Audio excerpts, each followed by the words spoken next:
Assalamualaikum warahmatullahi wabarakatuh. Alhamdulillah. Wassalatu wassalamu ala Rasulillah Muhammad ibn Abdillah wa ala alihi wa sahbihi wa man walah. Subhanaka la ilma lana illa ma 'allamtana innaka antal alimul hakim. Rabbi shrah li sadri wa yassir li amri wahlul 'uqdatan min lisani yafqahu qawli. Amma ba'du. Alhamdulillah, ibu-ibu sekalian saya muliakan, hadiah indah di mana Allah mengizinkan kepada kita untuk menghadapnya. Bukan main. Siapa kita ini sampai diizinkan Allah untuk bolak-balik menghadap kepada Allah Subhanahu wa taala dalam salat-salat kita. Saya pernah dengar dari para guru-guru kami, guru-guru saya. Mereka mengatakan di saat orang salat, di saat kamu salat, di saat saya salat, bukan hanya karena saya mau sholat, kamu mau sholat, akan tetapi karena kamu dianggap mulia di mata Allah, sehingga Allah izinkan dirimu untuk menghadap padanya. Ketika saya sholat, bukan hanya karena saya mau sholat, akan tetapi karena saya punya nilai di mata Allah, sehingga Allah izinkan kepada saya untuk menghadap padanya. Sebaliknya, ketika kamu tidak mau sholat, bukan hanya karena kamu tidak mau sholat, akan tetapi karena kamu sudah jatuh dalam pandangan Allah, terhina dalam pandangan Allah, sehingga Allah tidak lagi mengizinkan kepadamu untuk menghadap kepadanya. Ketika seseorang tidak sholat, bukan hanya karena dia tidak mau sholat, akan tetapi karena ia sudah tidak lagi bernilai di mata Allah, sehingga Allah tidak izinkan dia untuk menghadap padanya. Teman-teman, saudariku sekalian yang saya muliakan, kalau bicara tentang sholat nih teman-teman, ada 4 tingkatan, ada 4 kelas. Untuk kamu melihat sholatmu sudah ada di kelas yang mana. Kalau saya boleh bilang kelas teratasnya nih kelas bisnis, oke lah ya. Kelas bawahnya lagi kelas atasnya kelas eksklusif ya, kelas eksekutif. Terus bawahnya lagi kelas bisnis, bawahnya lagi kelas, tapi ada 4 kelas, bawahnya lagi kelas gerbong. Nggak naik dalam kereta nih ya. Kelas yang paling bawah kita bahas nih, kelas gerbong nih. Kayaknya naik di atasnya nih ya, gerbongnya. Teman-teman sekalian, orang yang di saat mengerjakan sholat, dia kerjakan juga, tapi merasanya sebagai beban. Ya ampun, udah maghrib aja, baru juga asar.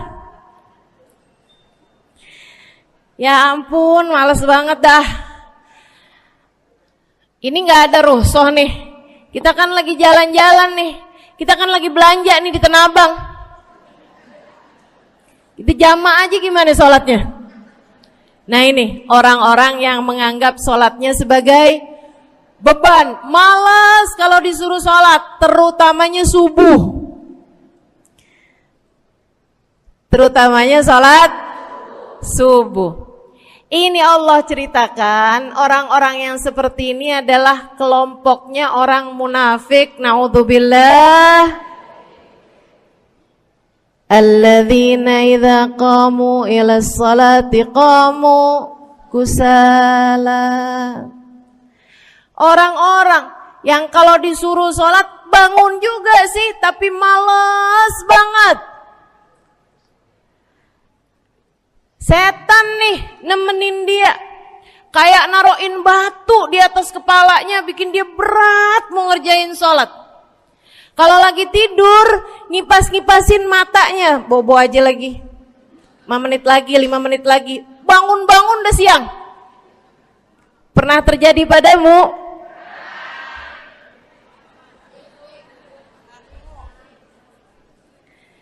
Jemur kunut. Bu, yang dijemur tuh jemuran aja, cucian aja. Jangan sampai jemur kunut. Kunutnya dijemur ya. Ketika ada seseorang yang disampaikan kepada Nabi Muhammad bahwasanya orang itu tidak bangun kecuali sesudah azan subuh, artinya enggak tahajud, artinya enggak bangun di sepertiga malam terakhir, bangunnya sesudah azan subuh. Nabi mengatakan padanya tentang orang itu, Nabi bilang pada para sahabatnya, inna syaitan bala fi udhunih, itu adalah orang yang telinganya dikencingin sama setan. Pada pernah dikencingin setan? Kalau bangunnya habis azan tuh dikencingin setan. Kalau bangunnya udah terbit matahari dikencingin siapa kira-kira? Insyaallah. Teman-teman saudariku sekalian yang saya muliakan, alladzina idza qamu ila sholati qamu kusala, malas bener kalau diajakin sholat, sampai sebagian sholatnya dikerjakan keluar dari waktunya. Yang seperti ini masuk dalam firman Allah Subhanahu wa taala, a'udzubillahi minasyaitonir rajim, fawailul lil musallin alladzina an salatihim sahun. Fawailul lil musallin alladzina hum an salatihim sahun. Celaka orang-orang yang salat. Kenapa kok orang salat celaka ya Allah? Sebab mereka an salatihim sahun, melalaikan salat mereka. Apa maksudnya melalaikan? Imam Sayyidina Ibnu Abbas dalam salah satu tafsir beliau mengatakan alladzina yuakhiruna an waqtiha au yuqaddimuha ila ghairi waqtiha. Orang-orang yang mengakhirkan salat sampai keluar dari waktunya atau memajukannya sebelum waktunya. Mau pergi ke Tanah Abang nih, jam 11. Ntar kita ribet nih urusan sholat duhur. Dah sholatin sekarang aja. Ini orang-orang yang fawailul lil musallin. Bu, sesibuk apapun dirimu, jangan pernah ninggal sholat. Bu, lagi ngerjain perkara penting apapun kamu, jangan pernah mengakhirkan sholat. Jangan pernah mengeluarkan sholat dari waktunya. Kenapa gitu? Karena bu, sholat itu urusanmu sama Allah. Gak ada yang lebih penting daripada itu. Gak ada yang lebih penting daripada itu. Siapa yang mementingkan Allah, dia bakal dipentingin sama Allah. Siapa yang meremehkan salatnya, berarti dia telah meremehkan Allah. Siapa yang meremehkan Allah, dia akan diremehkan oleh Allah. Na'udzubillah min dzalik. Buat adik-adik jomblo, jangan pernah mau kawin sama orang yang gak sholat. Biarpun kamu udah nunggu cukup lama, kalau ada yang lamar kamu dan dia gak sholat, jangan mau bu. Dek, ibu-ibu juga, kalau ada yang janda di sini,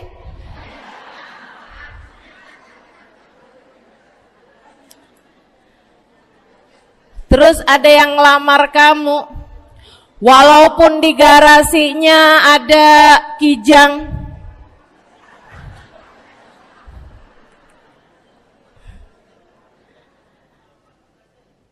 ada bebek,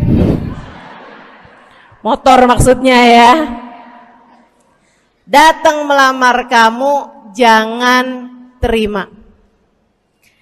Orang yang gak sholat, kamu jangan mau jadi istrinya. Kenapa? Saya kasih tahu ya, Allah aja dia tinggalin, apalagi kamu.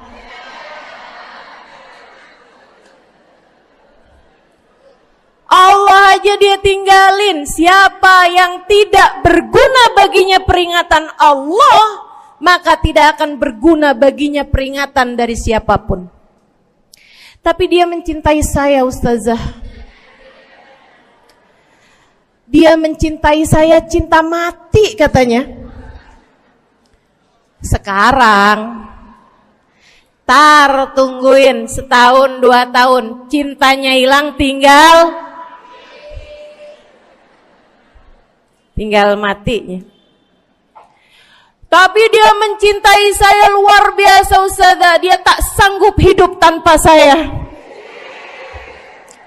Itu namanya cinta monyet. Tungguin 2 tahun, cintanya hilang, tinggal. Jangan temenan sama orang gak sholat. Dia telah jatuh di mata Allah. Maka kita pun belajar buat jadi orang-orang yang terus mendaki, terus meraih rahmatnya Allah, terus belajar buat jadi salah satu orang yang dipandang dengan rahmat oleh Allah Subhanahu wa taala. Salah satunya dengan cara kita memuliakan sholat. Kita menjaga sholat. Jagain sholatnya. Jangan masuk kelompok orang yang tadi itu sholatnya menjadi beban. Ini kelompok paling bawah nih. Naik ke kelas ekonomi. Tadi begitu ya?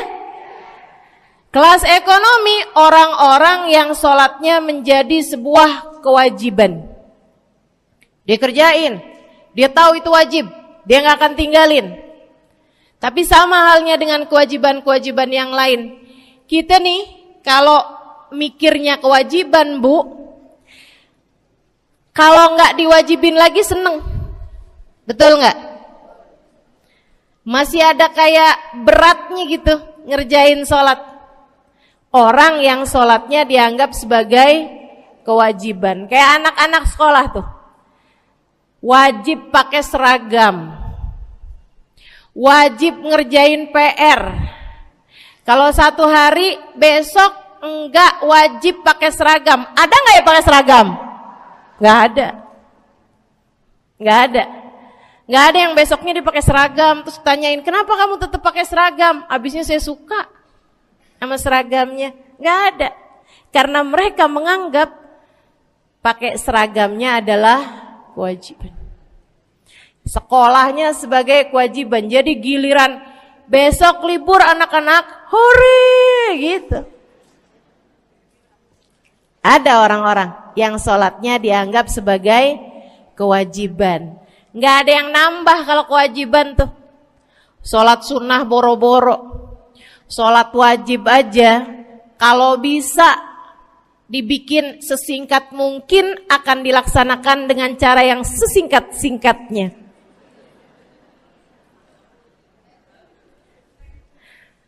Habis ruku i'tidal sujud cepet bener ya. Malaikat raqib sama malaikat atid nih udah tahu aja kalau dia sholat. Habis ghairil maghdubi alaihim waladdallin. Malaikat atid bilang sama malaikat raqib, kulhu, catat kulhu udah pasti.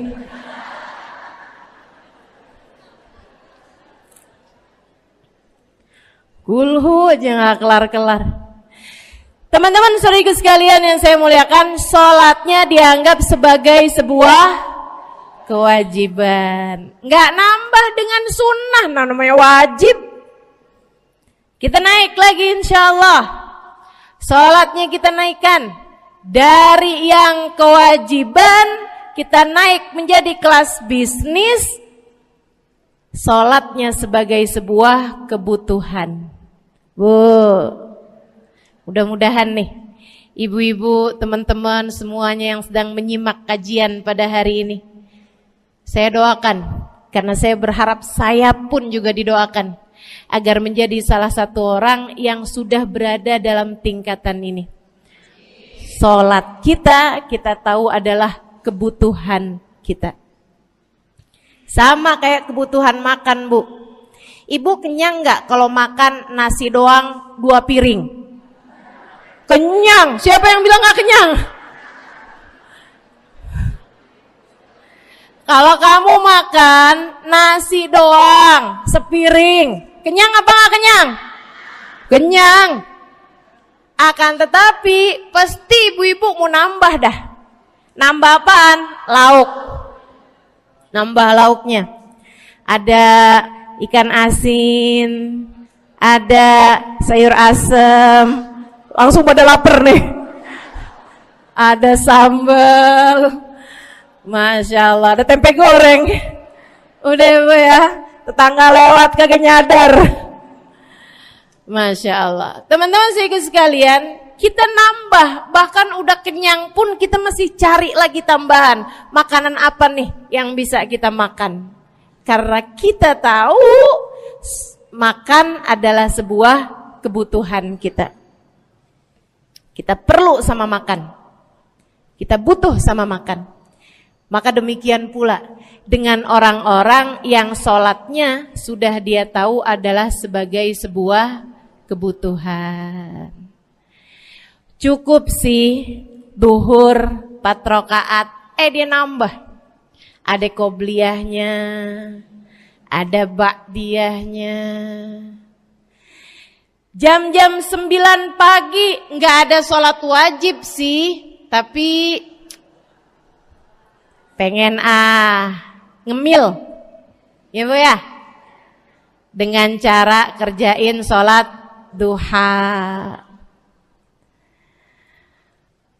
Malam-malam abisnya isya, ampun mau tidur, ingat katanya Nabi, pesannya kepada Sayyidina Abu Hurairah, wasani habibi, kata Abu Hurairah, an utir qabla an anam. Kekasih saya Nabi besar Muhammad, kata Abu Hurairah, kasih pesan pada saya untuk jangan tidur sebelum sholat witir. Jadi habis kelar sholat isya langsung sambung sama witirnya. Dia tahu sholatnya adalah sebagai sebuah kebutuhan. Kebutuhan. Saya butuh untuk sholat karena saya butuh kepada Allah. Saya perlu sholat karena saya perlu kepada Allah. Saya perlu sholat karena saya tahu urusan saya sebesar apapun saya rasakan adalah kecil dalam pandangan Allah. Saya perlu sholat karena permasalahan dalam hidup saya yang saya rasakan sebesar gunung di atas pundak saya, di atas punggung saya, di hadapan Allah tak sampai seperti setitik debu yang mudah saja untuk dia angkatkan dari kehidupan saya. Maka kita pun menjadikan sholat sebagai sebuah kebutuhan. Lagi sakit, jangan ninggalin sholat. Kenapa? Kamu menghadap kepada yang punya kesehatan. Lagi banyak utang, jangan ninggal sholat. Sama, jangan utang lagi. Karena kamu menghadap kepada pemilik segala kekuasaan, pemilik dunia dan akhirat, pemilik semua uang di atas muka bumi ini adalah Allah. Makanya Habib Ali Habsyi, penulis kitab Maulid Simtud Durar, yang tadi ibu-ibu baca maulidnya, beliau pernah bilang, Ada dalam salah satu diwan beliau. Diwan tuh syair-syair beliau itu ya. Ali idza qad marid syafahu fi'lus shalah la'alla syirru sifa fi wad'i tilkal jibah. Kata beliau, Ali nih kalau lagi sakit, nih Habib Ali ya, beliau tuh padahal punya amal ibadah sangat banyak. Tapi Habib Ali bilang, Ali idza qad marid syafahu fi'lus shalah. Ali nih kalau lagi sakit, sembuhnya sama sholat. Sembuhnya sama sholat. La'alla sirru sifa. Rasa-rasanya memang Allah letakkan rahasia kesembuhan ada pada fi wad'itil kaljibah, terletakkannya jabhah kita, dahi kita di tempat sujud. Di sana semua permasalahan-permasalahan dalam hidupmu menjadi ringan. Saat kamu meletakkan dahimu di tempat sujud, kamu berbisik lirih kepada Allah, akan tetapi suaramu didengar sama yang punya arsy. Akan tetapi suara bisikanmu didengar segenap malaikat-malaikat yang ada di atas langit. Kemudian mereka mendoakanmu sehingga Allah mengatakan wasjud waqtarib, sujudlah kamu. Posisi sujudmu itu waqtarib akan membuatmu menjadi dekat dengan Allah Subhanahu wa taala. Sujudlah dan mendekatlah kepadaku, kata Allah. Agrab ma yakunul 'abd min rabbih fahuwa sajid, kata Nabi Muhammad. Fa'akthiru fihi du'a faqamin an yustajabulah. Tempat terdekat seorang hamba dengan Tuhannya adalah saat dia sedang sujud.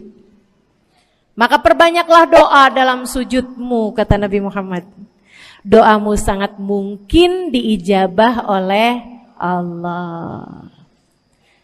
Apalagi kalau doanya kamu haturkan di sepertiga malam yang terakhir. Saat-saat di mana kebanyakan manusia di sekelilingmu yang lalai berada dalam tidurnya, berada dalam alam mimpinya. Para ulama tuh sampai bilang, Bu, dari kehususannya sepertiga malam yang terakhir, orang yang ngerjain maksiat aja sepertiga malam yang terakhir tuh tidur. Ibu gak pernah tahu orang-orang pulang diskotik jam berapa? Gak tahu ya, sama. Tapi Bu, yang pasti mereka tuh sepertiga malam yang terakhir malah pada pulang, malah pada tidur gitu.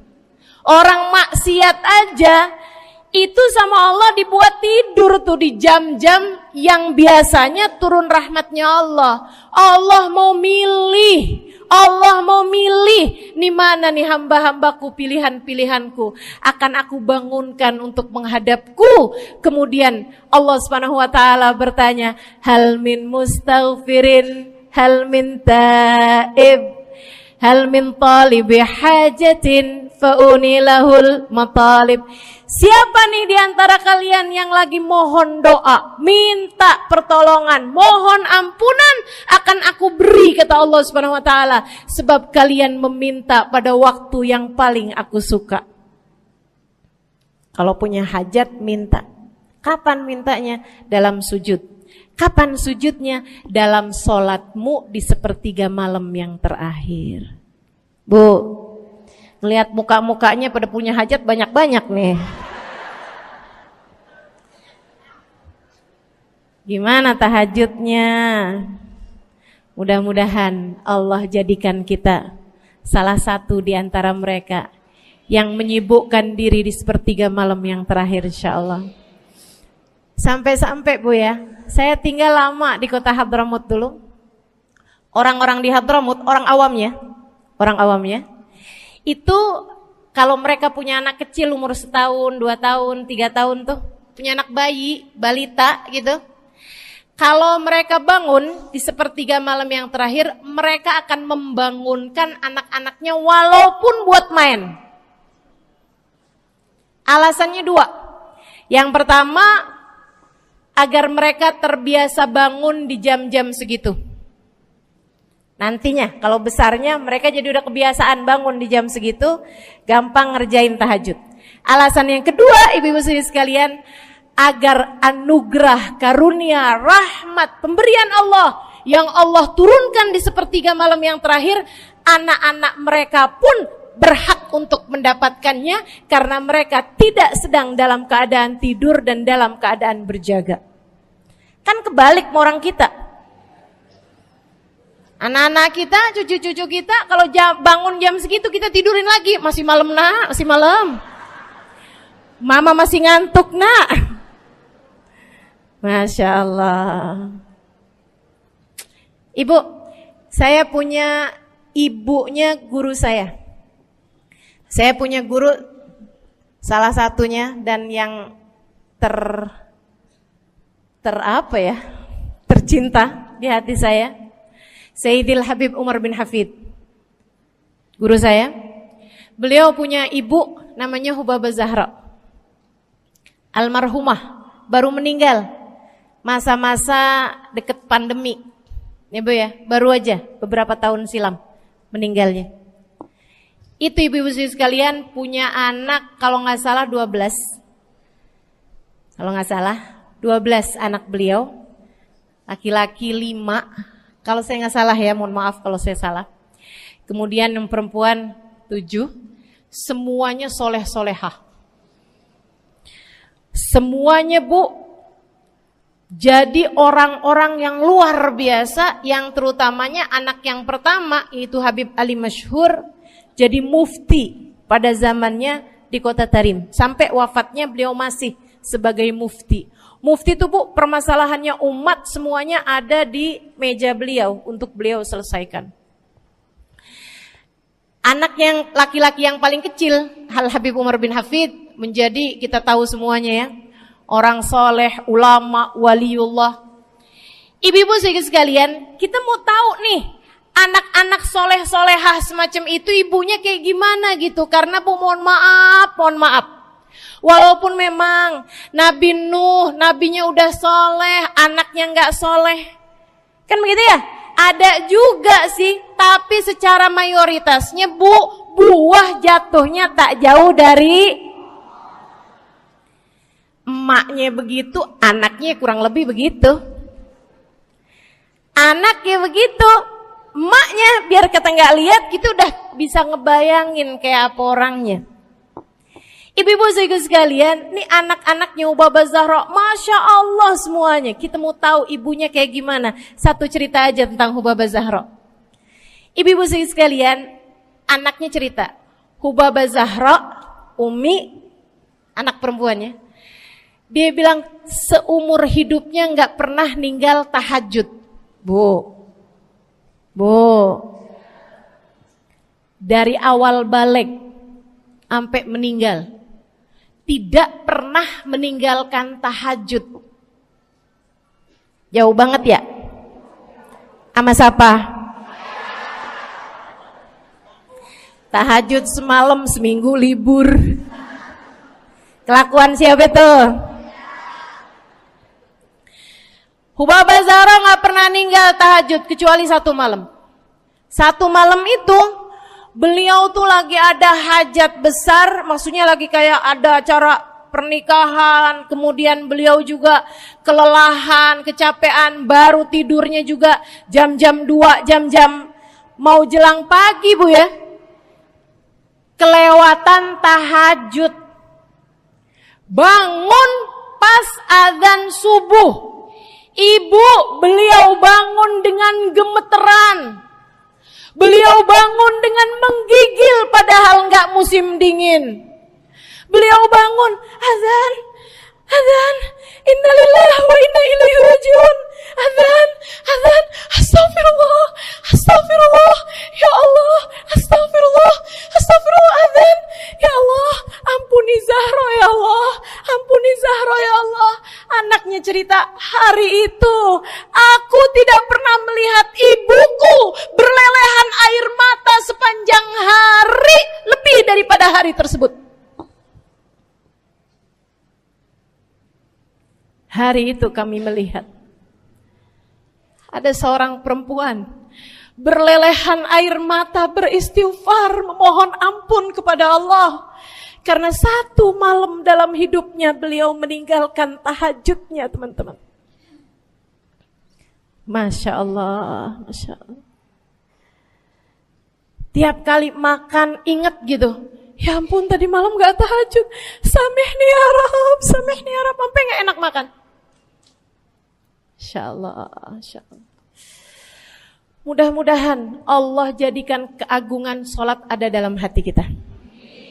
Sholat kita jadi kebutuhan. Insya naik tingkat eksekutif, teman-teman. Tadi saya ulangin lagi dah, karena ibu-ibu kan suka rada lupaan. Kelas yang paling bawah, kelas apa tadi? Gerbong.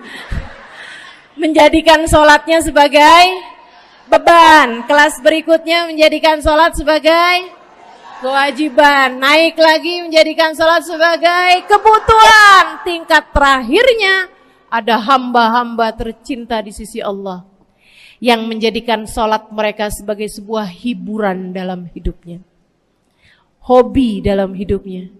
Diawali, dicontohkan oleh baginda kita Nabi besar Muhammad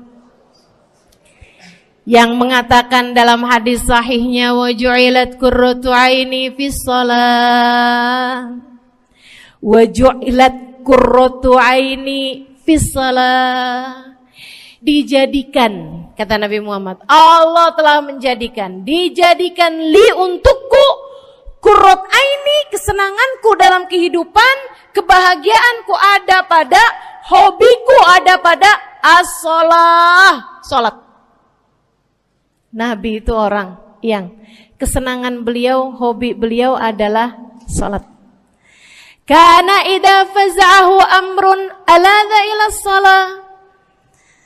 Kata para sahabat meriwayatkan, Nabi kalau lagi dengar kabar-kabar yang gak enak, segera menuju kepada sholat. Nabi kalau udah ada kabar-kabar Rasul pasukan kita terkalahkan di medan peperangan, Nabi ngelihat Bilal. Kemudian Nabi Muhammad nanya, udah dekat waktu sholat Bilal?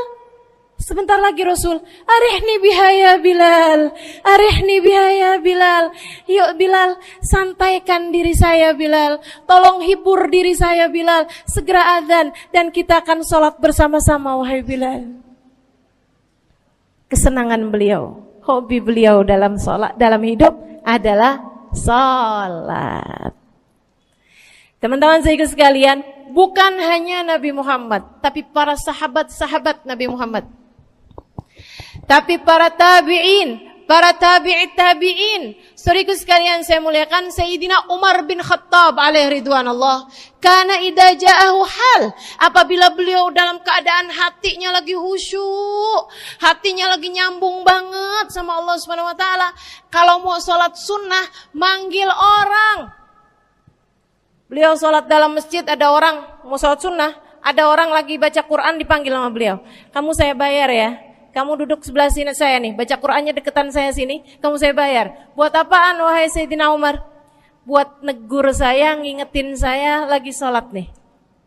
Oh gak usah dibayar Tuan. Yaudah kalau gitu kamu duduknya sebelah sini ya. Tugas saya apa Tuan? Kalau kamu lihat saya sholat berdirinya kelamaan, ingetin saya buat ruku.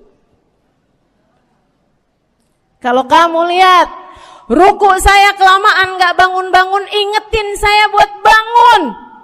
Kalau kamu lihat sujud saya kelamaan, ingetin saya buat duduk. Karena saya sekarang ini kalau lagi berdiri baca Al-Quran, lupa buat ruku. Dari nikmatnya bacaan Quran beliau. Baik Tuan. Sholat, baca Fatihah, habis itu baca Quran. Surat Al-Quran, dapat selesai satu, kok masih enak. Baca lagi, masih enak lagi, baca lagi. Yang sebelah beneran nih gak ruku-ruku. Beliau berdiri kemudian bilang, Tuan ruku. Gak kedengeran. Beliau berdiri deketin telinganya, Tuan ruku. Belum kedengeran juga. Ruku. Allahu Akbar. Sayyidina Umar bin Khattab. Tabi'in, Sayyidina Ali Zainal Abidin. Pernah lagi sholat, rumahnya kebakaran, teman-teman. Sholat sunnah di waktu malam, rumahnya kebakaran. Orang-orang pada teriak-teriak, Tuan harik, nar, ya ibn binti Rasulillah, wahai anak dari cucunya Nabi Muhammad. Tuan, ada api di sekitarmu. Tuan, kebakaran. Tuan, kebakaran. Allahu Akbar. Sami Allahu liman hamidah. Enggak lihat apa-apa. Habis selesai sholat baru lihat, kebakaran nih rupanya. Orang-orang pada bilang, kami sudah mengingatkanmu Tuan. Apa jawab beliau? Al-hadni an-narul kubro. Di depan saya ada api yang jauh lebih besar, api neraka. Saya nggak lihat api sekecil ini. Masya Allah. Saudaraku sekalian yang saya muliakan, para ulama Allah Subhanahu Wa Taala. Terakhir saya mau ceritakan Sayyidil Habib Abu Bakar As-Sakran, penulis Wirid Sakran. Kalau teman-teman pernah tahu, beliau saudaraku sekalian saya muliakan dapat julukan As-Sakran, orang yang mabuk. Karena mabuk kepada Allah Subhanahu Wa Taala. Beliau pernah satu waktu kena penyakit di punggungnya. Beliau kemudian tanya sama dokter, kata dokter, wah ini nih penyakit mesti diangkat, mesti dioperasi. Ya udahlah, operasiin saya. Disuguhin 1 gelas khamr di waktu yang telah ditetapkan untuk jadi waktu operasi. Apa ini? Khamr, minuman keras. Zaman itu belum ada obat bius. Dia bilang, ini buat apa? Khamr ini Tuan, minuman keras ya, agar engkau nggak sadar. Jadi enak gitu kita ngoperasinya. Dia bilang, saya mau dengan kesehatan saya kepengen ngerjain taat kepada Allah. Saya nggak mau. Saya dapetin kesehatan saya dengan cara mengerjakan yang diharamkan Allah, yaitu minuman keras. Saya nggak perlu ini. Waduh, kalau gitu nggak bisa dioperasi Tuan. Kenapa soalnya? Ya nanti kan kesakitan, nanti susah operasinya gitu. Oh gampang. Kalau kalian pengen bikin saya nggak sadar, nggak perlu minuman keras. Terus gimana? Operasikan kalau saya sedang sholat. Maka mulailah dokter-dokter udah pada siap. Beliau lagi sholat sunnah ya Bu ya. Allahu Akbar gitu. Mulai dokter buka baju belakangnya. Mulai Bu digunting kulitnya, digergaji tulangnya. Beliau Bu mukanya meringis saja enggak. Beliau ruku, dokternya ikutan nungging. Beliau sujud, dokternya ikutan menunduk juga. Beliau sholat nikmat banget. Sampai beliau selesai dari sholat, beliau nanya sama dokter-dokternya, kenapa gak nurut tadi tuh waktu saya sholat mestinya operasi. Kata dokter, udah selesai Bib dari tadi. Masya Allah. Radiyallahu ta'ala anhum wardahum. Ini bukan kelas-kelas kita, saya cuma ceritain aja sama ibu-ibu. Bukan berarti ibu-ibu nanti pas waktu sakit bilang sama dokter-dokter gak usah dibius. Beda hati Bu, beda hati. Ibu ya, beda iman, beda semuanya kita sama mereka. Yang pasti, makanya saya kan yang ini nggak doa nih. Pas yang kebutuhan tuh baru saya doa. Kenapa? Karena kayaknya tingkatan kita dah Bu ya. Mentok dah, sampai kebutuhan itu dah. Insya Allah, mudah-mudahan Allah jadikan kita orang yang menjaga salat insya Allah. Rabbi jalni muqimas salah wa min dzurriyyati amin. Rabbi jalni muqimas salah wa min dzurriyyati amin. Rabbi jalna muqimis salah wa min dzurriyyatina rabbana wa taqabbal du'a. Ala hadhihi niyyah bikun niyyah salihah ila hadratin nabi al-fatihah. Syaitan rajim. Bismillahirrahmanirrahim. Alhamdulillahirabbil alamin. Ar-Rahmanir-Rahim. Maliki yaumiddin. Iyyaka na'budu wa iyyaka nasta'in. Ihdinas siratal mustaqim, siratal ladzina an'amta 'alaihim, ghairil maghdubi 'alaihim waladdallin. Amin. Taqabbalallahu minna wa minkum, taqabbal ya karim. Sama-sama kita hormati, kita sayangi segenap keluarga besar dari Majelis Ta'lim Raudhatul Aliyah di bawah pimpinan Ibu Ayu Komaladewi Kita doakan semoga beliau beserta segenap keluarganya senantiasa dalam limpahan rahmat ridha Allah Subhanahu wa taala. Juga kita doakan Ustazah Nabilah Al-Haddad sebagai pengasuh di majelis ta'lim ini, sebagai pimpinan di majelis ta'lim ini, Bu Ayu dan Ustazah Nabilah sekeluarga semuanya insyaallah senantiasa dalam pandangan kasih sayang Allah SWT. Panjangkan umurnya, disehatkan badannya, dimudahkan urusannya, kabulkan hajatnya, semakin dicinta Allah SWT dan Rasulnya. Para ustadzah, para hubabah, para syarifah, para pimpinan pondok pesantren, para pimpinan majelis ta'lim, yang mudah-mudahan semuanya dalam limpahan rahmat ridha Allah SWT, serta tentu saja semua yang hadir di majelis ini, baik ibu-ibu, kakak-kakak, adik-adik, anak-anak, yang mudah-mudahan semuanya dirahmati Allah, disayang Allah, dibahagiakan Allah, diistiqomahkan jalannya menuju ridha Allah Subhanahu wa taala, insyaallah diistiqomahkan jalannya menuju surga Allah Subhanahu wa taala. Amin ya rabbal alamin.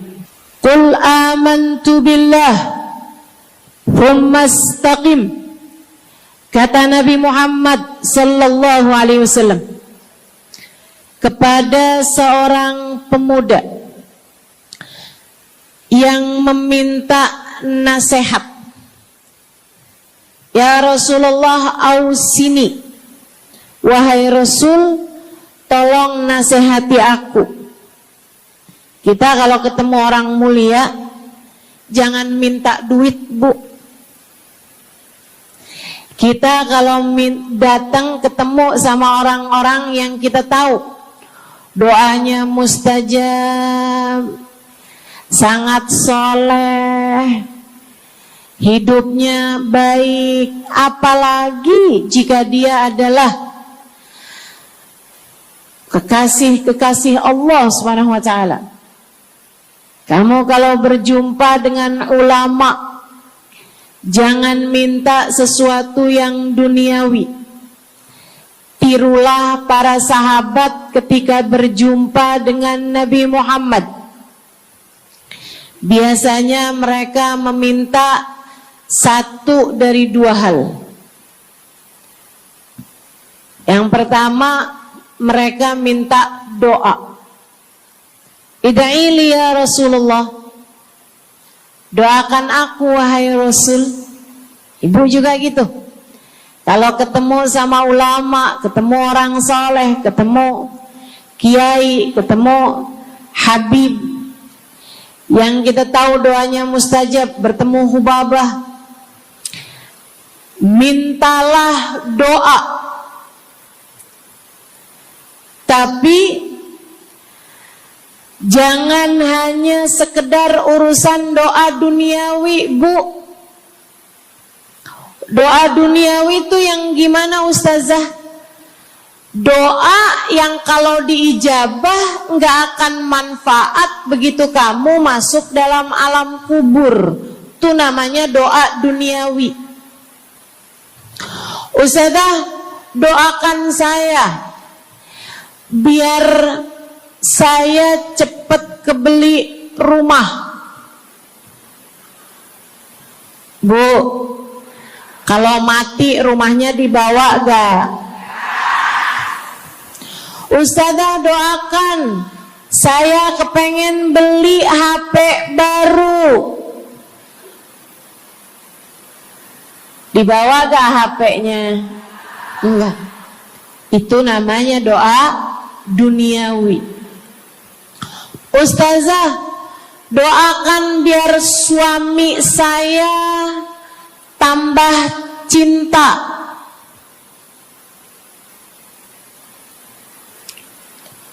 Kalau mati suaminya dibawa gak, Bu? Walaupun kamu mau, dia gak bakalan mau, Bu. Sesuatu yang sifatnya duniawi. Ustazah, doakan biar anak saya soleh. Duniawi apa bukan? Bukan. Sebab kesolehan anak akan jadi tambahan bekal bagimu ketika kamu masuk dalam alam kubur. Jadi gak boleh nih ustazah doa urusan duniawi atau minta didoakan urusan-urusan duniawi. Boleh, tapi jangan cuma itu. Nanti takutnya kamu nyesel. Kalau selama di dunia kamu doanya hanya untuk urusan dunia, takutnya begitu masuk dalam kuburan sudah tidak ada lagi doa yang akan Allah ijabah untukmu ketika kamu ada dalam alam kubur nanti. Sayang-sayang. Jadi kalau doa, prioritaskan urusan akhirat. Insya saya berasa banget jadi orang yang sering dimintain doa sekaligus juga sering minta doa. Saya kalau ketemu orang saleh, ketemu habaib, ketemu hubabah, saya akan minta doa, gak pernah minta duit saya. Ida'ili ya hubabah, ida'ili ya habib. Serius sekalian, sebagai orang yang sering juga dimintain doa, ustazah doakan saya. Banyak tuh. Saya merasakan perbedaannya saat saya ada di Tarim sama ketika saya sudah pulang dan kembali ke negeri ini. Waktu saya di Tarim, orang kalau minta doa sama saya, usik berdoa, tolong ya doain saya. Saya suka tanya, doa apa? Selalu aja, hampir semuanya mengatakan hal yang sama. Ida'ili bihusnil khatimah. Doakan saya biar husnul khatimah. Begitu nyampe ke Indonesia, kalau ada orang bilang, ustazah doain saya, biasanya lanjut tuh, doanya minta apa langsung dibilang, gak pakai tanya. Ustazah doain saya biar utang cepat lunas. Ustazah doain saya biar cepat dapat jodoh. Ustazah doain saya biar jadi orang kaya. Ustazah doain saya biar suami nggak mendua. Ya Allah, ternyata kebanyakan orang kita kalau minta doa seringnya urusan duniawi. Bukan berarti nggak boleh, boleh aja sih. Cuman takutnya begitu kamu mati nyesel kalau semua doamu selama ini adalah sesuatu yang tidak ikut kamu bawa ketika kamu mati. Kalau kita lihat para sahabat ketika mereka berjumpa dengan Nabi Muhammad, selalu saja banyak di antara mereka yang minta doa. Nabi pernah tanya, doanya apa? Macem-macem jawaban para sahabat. Ada yang begini, Harithah menjawab, ida'ili an yarzuqani Allah asyhada fi sabilih. Rasul, doakan saya biar saya dikaruniai mati syahid di jalan Allah. Ada lagi yang lain doanya, ya Rasulullah, id'ili an yarzuqani Allah murafaqatan bika ya Rasulullah. Doakan biar saya nanti di masa sesudah kematian saya, di masa akhirat nanti bisa mendampingimu wahai Rasulullah, bisa berjumpa denganmu wahai Rasul, bisa ada dalam rombonganmu wahai Rasulullah. Doa-doa yang sangat ukhrawi, doa-doa yang sangat akhirat, karena mereka sudah faham tujuan hidup sesungguhnya adalah mencari ridha Allah Subhanahu wa ta'ala. Tujuan hidup sesungguhnya adalah bergerak menuju surga Allah Subhanahu wa ta'ala. Tujuan hidup sesungguhnya adalah berpulang kepada Allah dalam keadaan Allah ridha kepada kita. Sahabat tuh minta didoakan, sama yang kedua minta nasihat. Kita juga nyontoh, kalau ketemu orang soleh, kalau ketemu ulama, kalau ketemu habaib, ketemu kiai, ketemu bunyai, ketemu hubabah, ketemu ustadzah, ketemu ustad, minta nasihat. Selain daripada minta doa, mintalah nasihat. Hal ini dicontohkan oleh para sahabat kepada Nabi Muhammad. Datang seorang pemuda berjumpa Nabi Muhammad sallallahu alaihi wasallam. Kemudian bertanya, ya Rasulullah, ausini, wahai Rasulullah, berikanlah nasihat kepadaku ini. Nabi Muhammad tersenyum, senang, bangga, karena mengerti bahwa umatnya faham apa yang harus diminta dari nabinya. Nabi berkata kepadanya, "Qul amantu billah tsumma istaqim."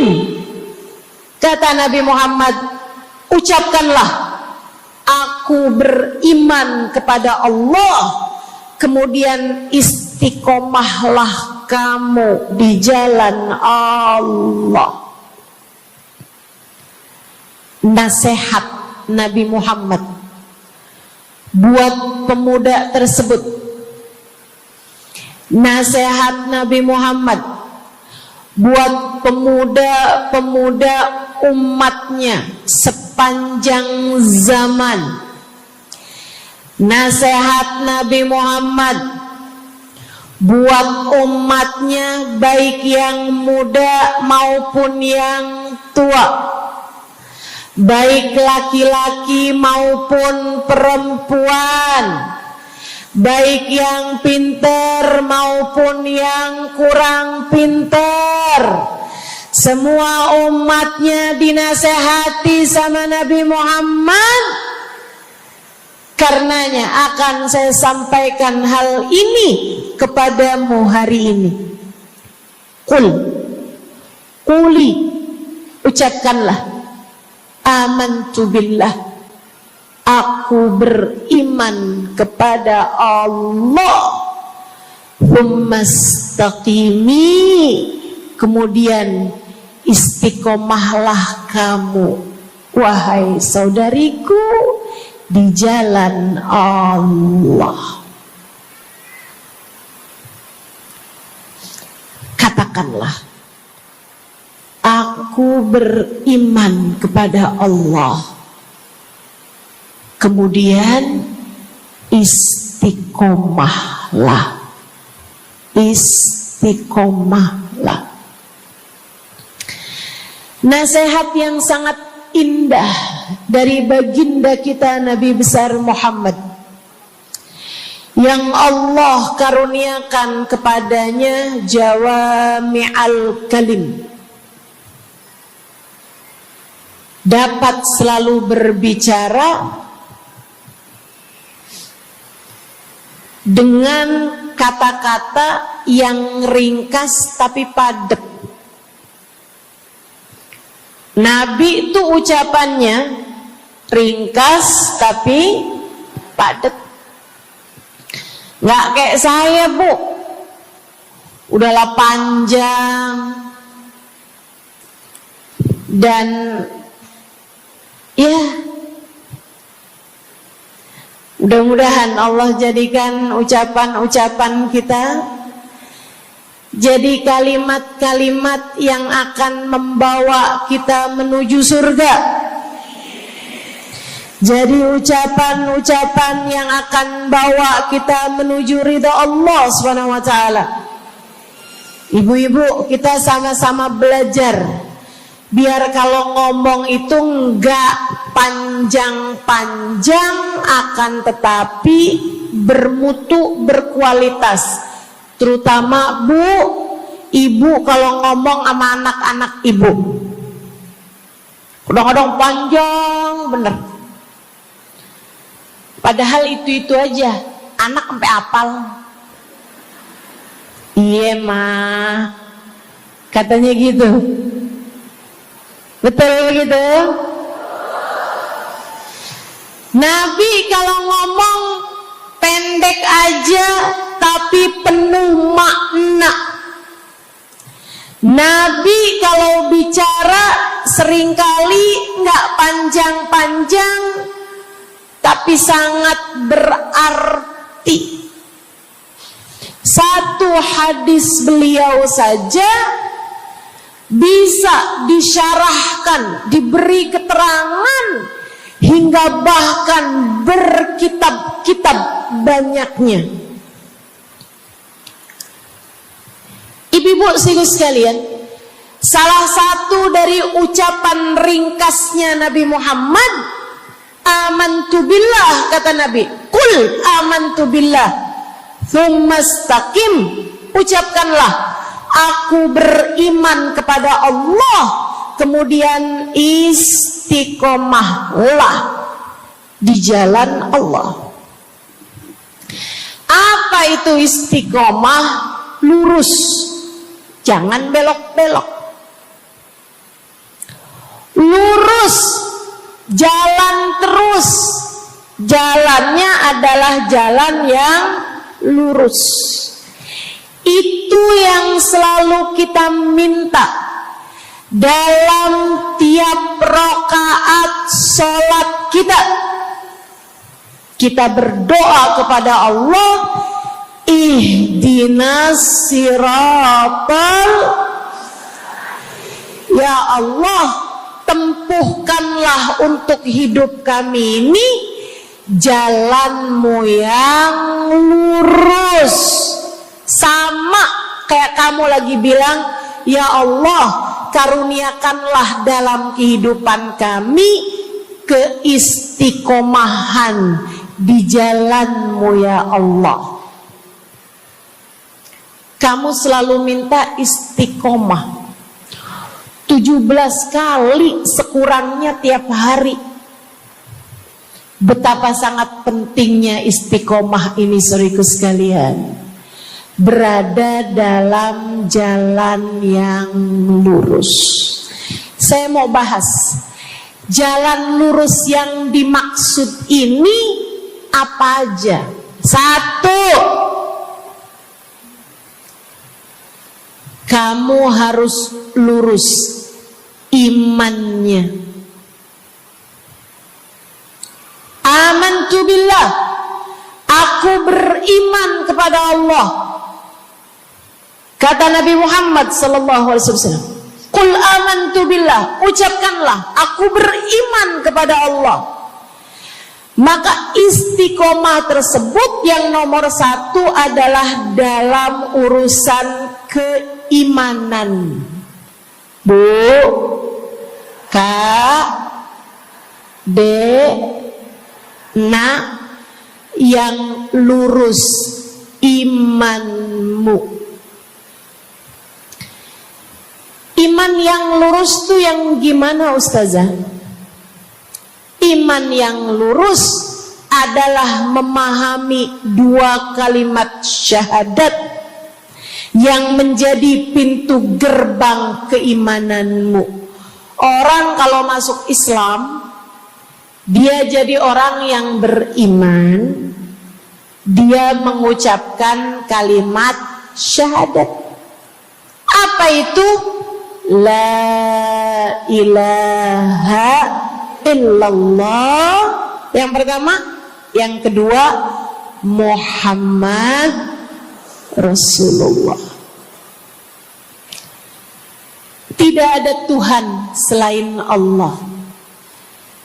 Itu harus kamu miliki dalam hatimu secara lurus, istiqomah. Gak ada Tuhan selain Allah. Jangan hari ini Tuhannya Allah, besoknya Tuhannya duit.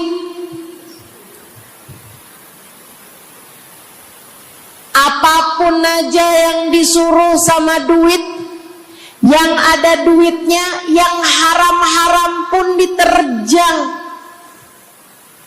Lah kenapa begitu? Saudaraku sekalian, qul amantu billah, ucapkan aku beriman kepada Allah. Aku faham arti la ilaha illallah. Tidak ada Tuhan selain Allah. Tidak ada yang mengatur kehidupan selain Allah. Tidak ada yang memberi rezeki selain Allah. Maka berimanlah kepada Allah. Kalau ada istri bilang sama suaminya, kalau kamu nanti pulang bawa duit, ahlan wa sahlan, selamat datang. Tapi kalau kamu pulang nanti nggak bawa duit, silakan tidur di luar.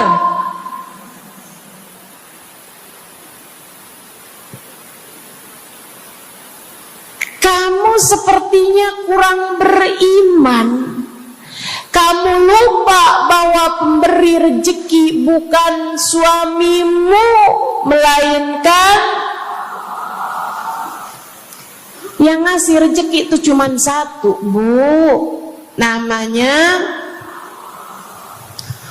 bukan pekerjaan, bukan atasan, bukan pemerintah.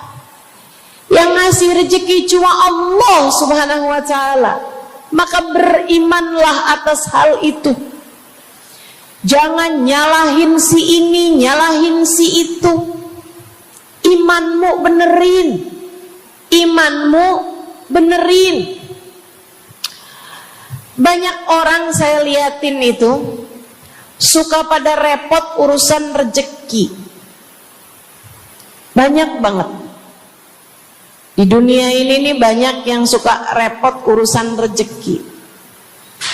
ngejar dunia abis-abisan, ngejar duit segala macam cara, sampai omongannya nggak jadi omongan orang beriman. Waktu dibilangin jangan nyari rejeki yang haram, cari rejeki yang halal. Jangan berani ngambil yang bukan hakmu. Dia bilang begini nih, ya ustazah nggak tahu zaman sekarang, jangankan nyari yang halal, nyari yang haram juga susah saja.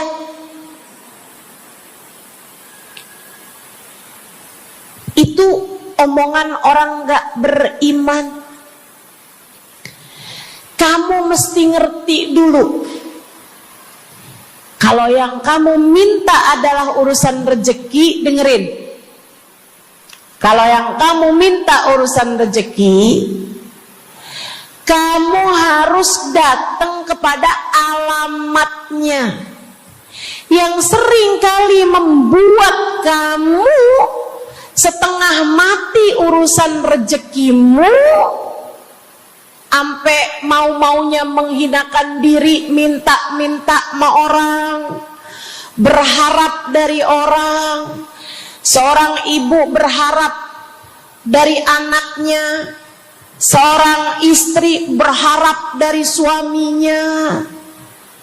Saudariku sekalian, yang sering kali membuat kamu tersiksa urusan rezeki adalah karena kamu salah alamat. Kamu salah alamat. Kamu sedang tersesat jalan. Kamu sedang salah arah. Makanya jadinya kemana-mana kamu nggak nemu.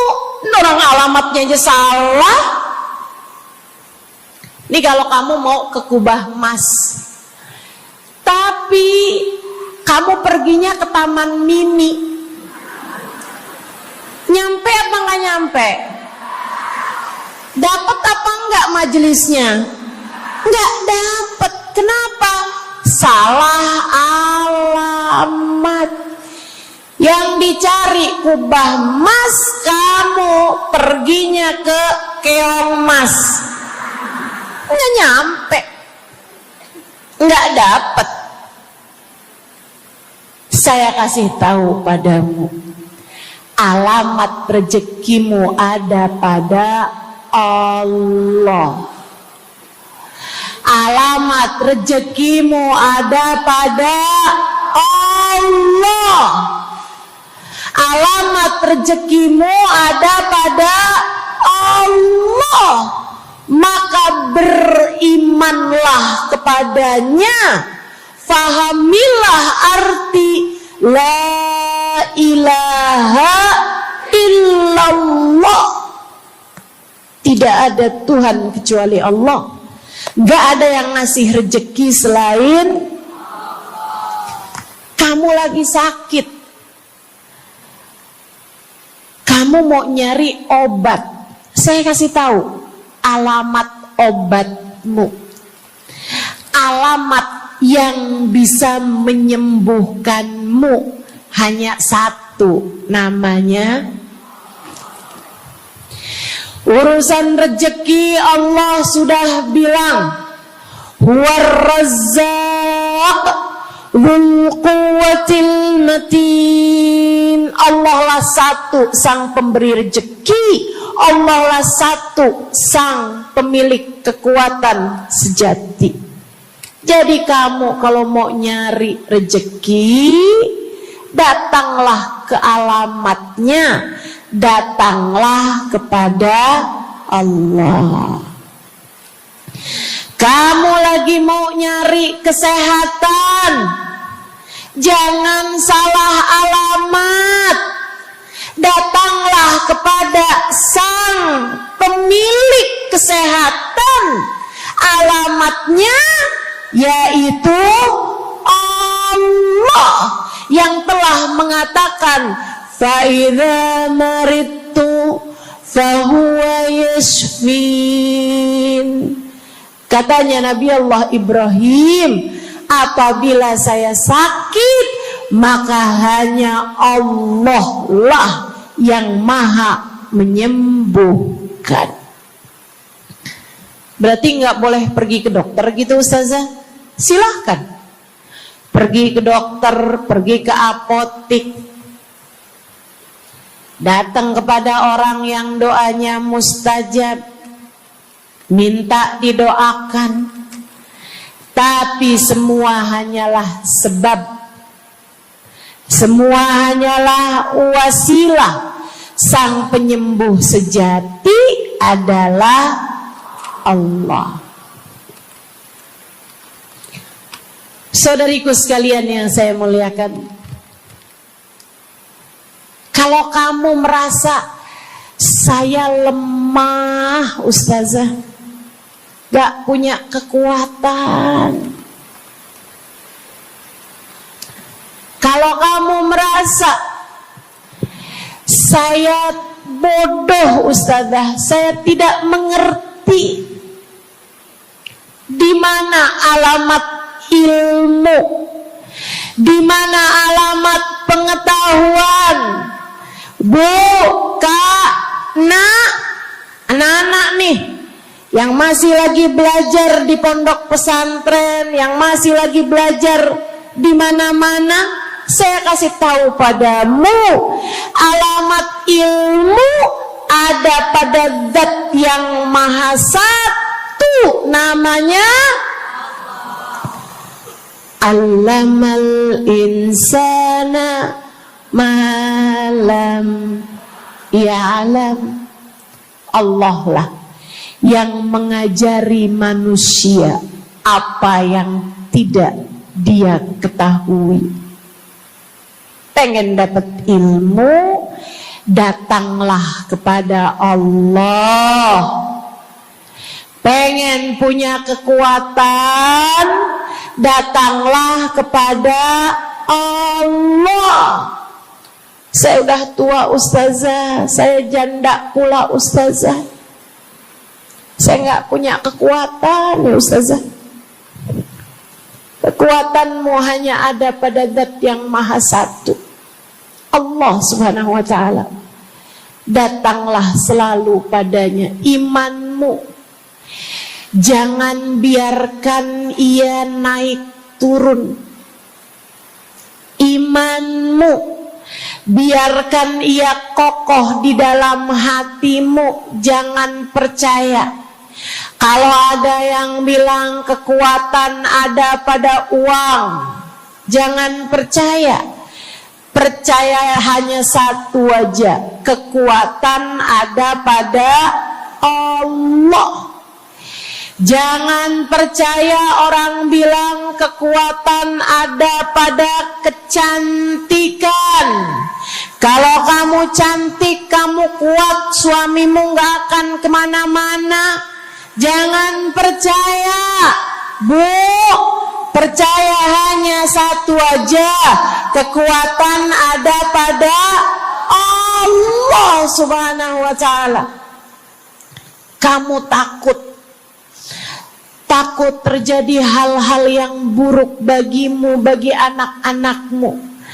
Kamu kepengen ada yang jaga. Ibu gak usah pusing-pusing mau nyari bodyguard, gak usah pusing-pusing mau sewa security, pengamanan. Sebab sang pemberi keamanan hanya satu, namanya Wallahu ya'simuka minan nas. Hanya Allah satu yang dapat menjagamu dari kejahatan manusia. Qul a'udzu birabbin nas. Katakanlah, aku berlindung kepada sang penjaga manusia, sang pemelihara manusia, sang pengasuh manusia, Allah Subhanahu wa ta'ala. Berimanlah padanya, istiqomahlah. Bu, gak ada yang bisa bikin orang meninggal selain Allah. Gak ada. Tapi dia ditabrak orang, Ustazah. Kalau gak ditabrak dia gak bakalan mati. Kamu kebalik. Justru karena dia harus mati, Allah jadikan dia ditabrak. Jelas? Ini imannya mesti yang benar nih. Jangan kamu kira ini ada dokter malpraktek sehingga dia kemudian meninggal dunia. Jangan kamu kira karena salah minum obat dia mati. Bukan, ibu-ibu sekalian, justru karena dia harus mati, karenanya kemudian ketemu sama dokter yang malpraktek lah, ketemu sama obat yang salah lah.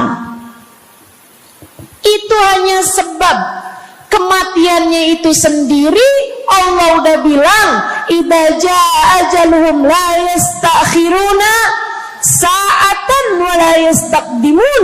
Apabila datang ajal seseorang, gak ada siapapun yang bisa memajukan barang semenit pun, gak ada yang bisa memundurkan meski sesaat sekalipun. Gak ada. Emang udah kepastiannya. Waktunya mati ya mati, Bu. Gak ada yang bisa menghidupkan, sekaligus tidak ada yang bisa mematikan selain Allah. Itu artinya istiqomah dalam iman. Tapi tunggu dulu, sebelum saya lanjutkan istiqomah yang lain. Selain beriman kepada Allah, kamu juga harus beriman kepada Nabi Muhammad. Kamu harus beriman kepada Nabi Muhammad. Beriman bahwa beliau adalah, a'udzubillahi minasyaitonirrajim, qul innama ana basyarum mithlukum yuha ilayya. Dua-duanya harus seimbang. Innama ana basyarum mithlukum, tapi juga yuha ilayya. Katakanlah wahai Nabi Muhammad, aku adalah seorang manusia seperti kalian. Saya punya badan, saya punya perasaan. Kalau nggak makan-makan saya lapar. Kalau habis makan nggak minum saya haus. Kalau beberapa hari saya nggak tidur, saya ngantuk. Qul innama ana basyarun. Sampaikan kepada manusia, aku adalah seorang manusia seperti kalian juga. Ama anak cinta, lama nggak ketemu sama istri, kangen. Katakan wahai Nabi Muhammad, ana basyarum mithlukum, saya manusia seperti kalian juga. Kalau ada yang disayang kemudian meninggal, sedih. Karena Nabi adalah seorang manusia. Tapi tunggu dulu, beliau tidak hanya sekedar manusia, Itu adalah satu sisi kehidupan Nabi Muhammad. Jangan lupa, innama ana basyarum mithlukum, tapi yuha ilayya, aku diberi wahyu, aku hamba wahyu, aku berbincang-bincang dengan Allah, kalian tidak. Aku berbicara langsung dengan Allah, kata Nabi Muhammad, kalian tidak. Aku dituruni malaikat Jibril, kalian tidak. Aku diberi wahyu Al-Quran 30 juz, kalian tidak barang seayat pun. Nih, kalau saya perhatikan, imannya umat manusia yang beriman kepada Allah sekalipun menjadi cacat ketika tidak beriman kepada Nabi Muhammad. Lihatin, mohon maaf, orang Yahudi, Bu, beriman kepada Allah. Kamu kalau nanya sama orang Yahudi, Tuhanmu siapa? Allah. Tapi mereka enggak beriman kepada Nabi Muhammad. Apakah mereka disebut orang yang beriman? Tidak. Orang Nasrani, apakah mereka beriman kepada Allah? Iya. Tapi apakah mereka beriman kepada Nabi Muhammad? Tidak. Apakah mereka beriman? Tidak. Bahkan umat Islam ada yang mempercayai sesudah Nabi Muhammad ada nabi yang lain, namanya Mirza Ghulam Ahmad, sehingga mereka menyebut agama mereka Islam, tapi agama Islamnya pakai ada kelanjutannya, Islam Ahmadiyah. Apakah mereka beriman? Tidak. Sebab syarat iman selain la ilaha illallah juga ada Muhammad Rasulullah. Bahkan, Bu, ada banyak di antara kita orang-orang yang iman kepada Allah luar biasa, tapi kalau urusan kepada Nabi Muhammad, kalau lagi diceritain Isra Mi'raj, dia bilang Nabi Muhammad tuh gak usahlah segitu amat diperayakan Isra Mi'rajnya. Nabi Muhammad tuh Isra Mi'raj cuman sekedar ruhnya aja, badannya nggak pakai Isra Mi'raj. Jadi Nabi itu orang ngelihatnya kayak tidur aja, ruhnya aja yang melayang-layang. Isra Mi'raj bener, tapi ruhnya aja, badannya nggak pakai pergi. Jadi kalian nggak usah berlebih-lebihan sama Isra Mi'raj. Oh, kenapa gitu? Kamu gak percaya sama Isra Mi'raj, sama badan-badannya Nabi sekalian, kamu gak percaya, kenapa? Ya karena itu gak masuk akal. Manusia kan gak bisa kayak gitu. Nabi Muhammad kan manusia. Kamu lupa bahwa Nabi walaupun manusia, beliau adalah yuha ilayya. Beliau adalah hamba wahyu. Ketika diceritakan tentang mukjizatnya Nabi Muhammad yang bisa memperbanyak makanan, bahkan ada ghazal, ada rusa yang berbicara dengan Nabi Muhammad, ada unta yang sujud kepada Nabi Muhammad, ada pohon yang datang kepada Nabi Muhammad dengan mencabut akarnya, kemudian berjalan dengan akarnya menuju Nabi Muhammad. Ketika dipanggil, kemudian sujud pohon tersebut kepada Nabi Muhammad sallallahu alaihi wasallam dan bertanya, "Mengapa engkau memanggilku wahai Nabi?" Dia nggak percaya, nggak masuk di akal. Itu hanyalah dongeng.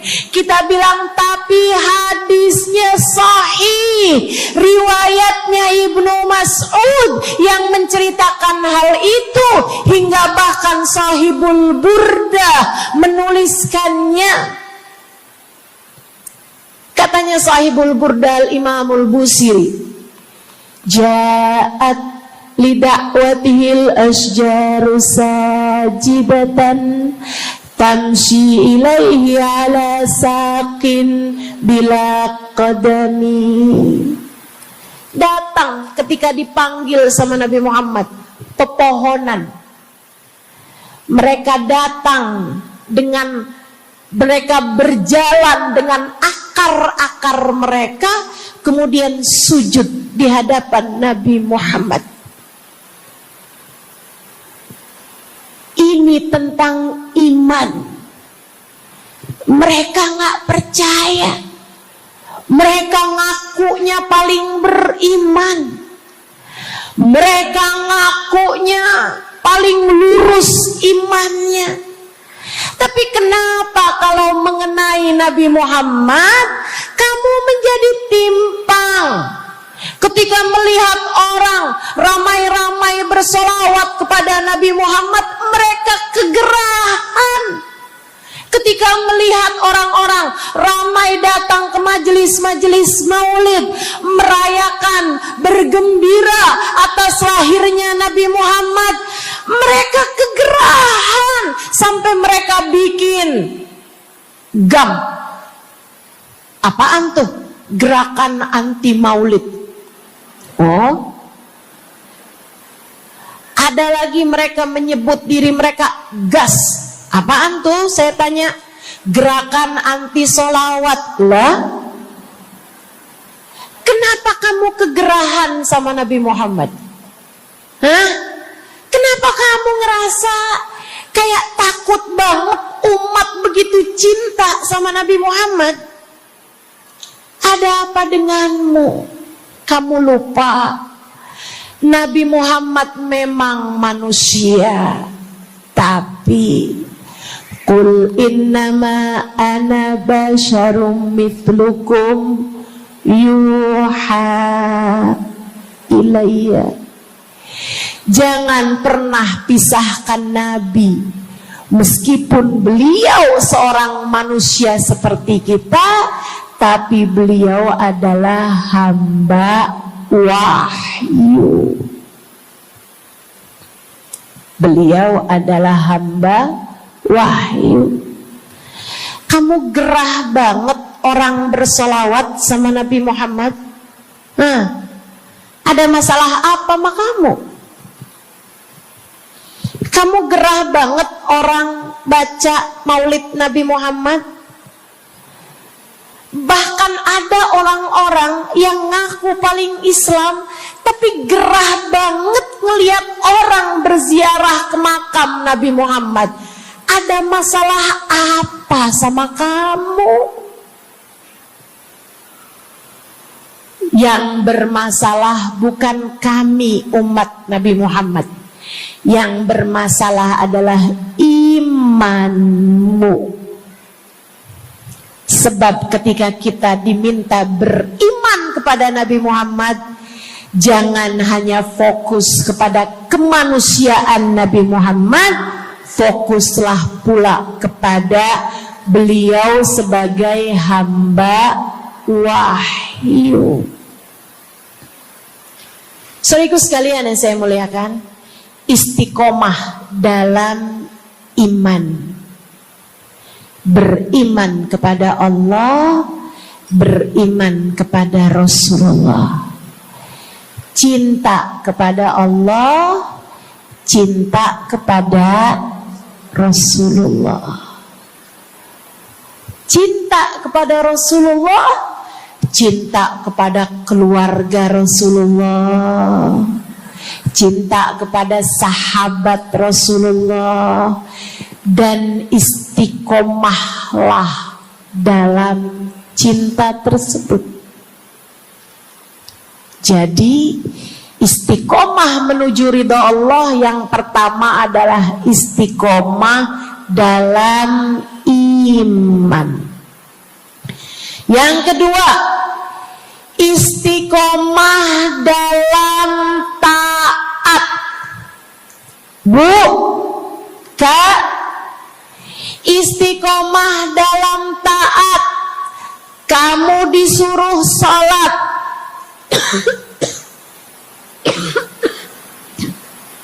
istiqomahlah.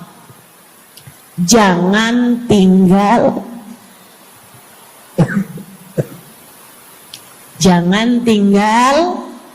sholat.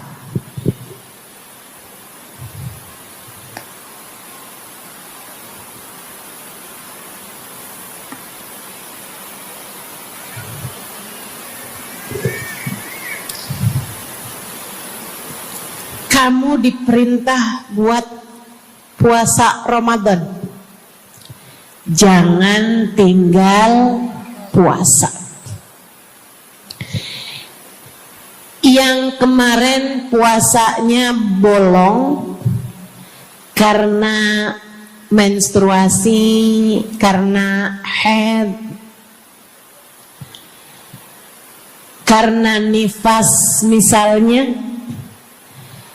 kamu wajib untuk bayar hutang puasa di hari-hari yang seperti ini. Jangan sampai hutang kamu nggak dibayar. Kadang-kadang sampai Syakban belum lunas juga. Pas ditanya, kamu kok nggak bayar-bayar utangnya tuh?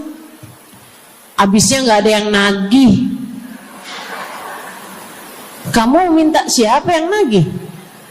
Israel. Jangan sampai datang malaikat Israel mencabut nyawamu, sementara kamu masih punya hutang puasa yang belum kamu lunasi. Kamu diperintah Allah buat taat. Istiqomahlah dalam jalan taatmu. Jangan tinggal perintah Allah. Dek, kalau kamu dilamar sama laki-laki yang gak sholat, jangan mau. Tapi dia baik, Ustazah. Baik menurut siapa? Dek, orang ninggal sholat artinya dia ninggal Allah. Saya bilangin, kalau Allah aja dia tinggal, apalagi kamu. Dia bilang dia gak bakal ninggalin saya, Ustazah, karena katanya dia gak sanggup hidup tanpa saya. Dek, jangan percaya. Jangan percaya. Allah aja dia tinggalin loh, apalagi kamu. Apalagi kamu. Orang yang, kata para ulama nih Bu, Dek, orang yang peringatan Allah tidak bermanfaat padanya, dia tidak akan bermanfaat dengan peringatan siapapun. Kalau lagi cinta sih dia bisa ngomong apa aja. Tapi percayalah, yang bisa ninggal Allah, dia bisa ninggal siapapun. Istiqomahlah di jalan Allah. Istiqomah di jalan Allah. Jangan berani ninggal Allah. Jangan berani ninggal salat. Jangan berani ninggal ibadah. Kenapa gitu Ustazah? Karena yang pegang nasib kamu Allah. Ini nasihat abah saya yang akan saya pegang sampai kapanpun. Abah saya pernah pulang-pulang dari kerjanya, dia cerita, abah tadi ketemu sama orang yang dulu abah pengen jadi kayak dia.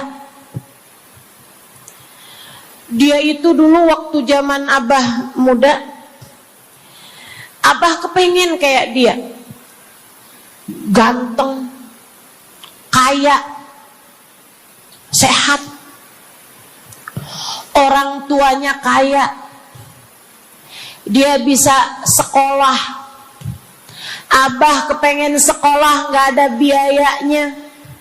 Abah harus bantu orang tua buat nyari nafkah, sehingga akhirnya putus sekolah. SD aja gak tamat, kata abah saya.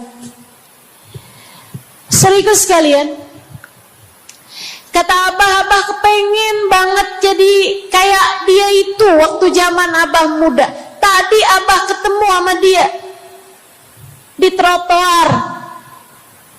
Abah kaget ngelihat dia. Kenapa, Bah? Dia sekarang gila.